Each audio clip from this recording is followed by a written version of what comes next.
जगाच्या नादी लागतोय, तुझ्या विचारानं तू कर ते योग्य.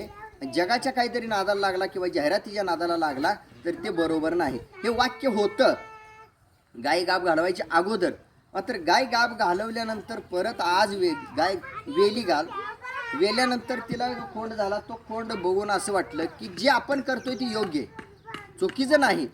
जो मी आत्मविश्वासानं स्वतःचा अभ्यास स्वतःचा अनुभव अंमलात आणण्याचा प्रयत्न करतोय ते खरंच लाखात एक आहे.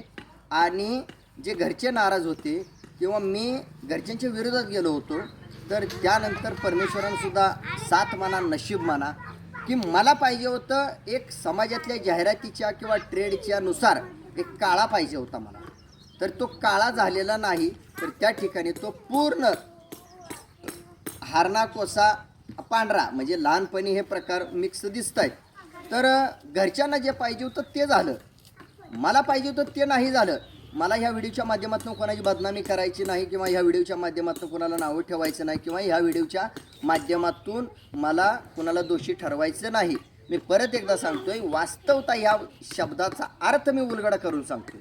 ते माझ्या नशिबात होतं, ते नशिबात झालं. म्हणजे 50% जो नशिबाचा भाग म्हणतो तर तो 50% नशिबाचा भाग. मात्र माझे घरचे म्हणजे माझे वडील मुख्यतः, तर त्यांच्या विचारानुसार जे पाहिजे ते परमेश्वर घडवतो.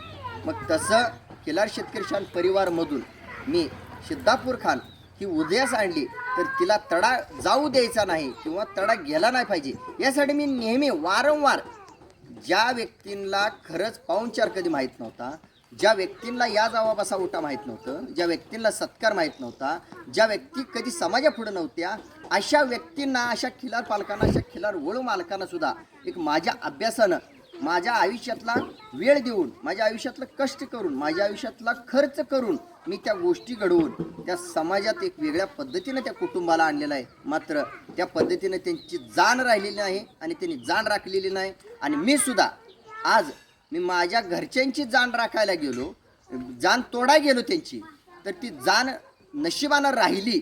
म्हणजे जो मला काळा पाहिजे होता तो झाला नाही आणि घरच्यांना जो पाहिजे होता तो झाला. म्हणजे परत हा नशिबाचा भाग आला. मग नशीब आणि वास्तव यातलं स्पष्टीकरण देण्यासाठी मी हा व्हिडिओ बनवतोय. बारीक लक्ष देऊन ऐका. त्यानंतर अजून एक उदाहरण सांगतो. मी बदनामी करत नाही कोणाची. मी परत सांगतोय वारंवारता मला नावं ठेवायचं नाही किंवा मला दोषी ठेवायचं नाही. कारण माझ्या भारत मामा मळगे हे माझे वडील आहेत. तर त्यांनी जेवढं कष्ट केलं आहे, त्यांनी जेवढा खर्च केला आहे, त्यांनी जेवढी बुद्धी चालवली आहे, त्यांनी जेवढा अनुभव घेतला आहे, त्यांनी जेवढी तात्काळता सांभाळली आहे, तात्काळ निर्णय घेतलेत, घर सोडून एसटीनं प्रवास केला आहे, लोकांच्या गाडीवर प्रवास केला, मुक्कामी 4-4 दिवस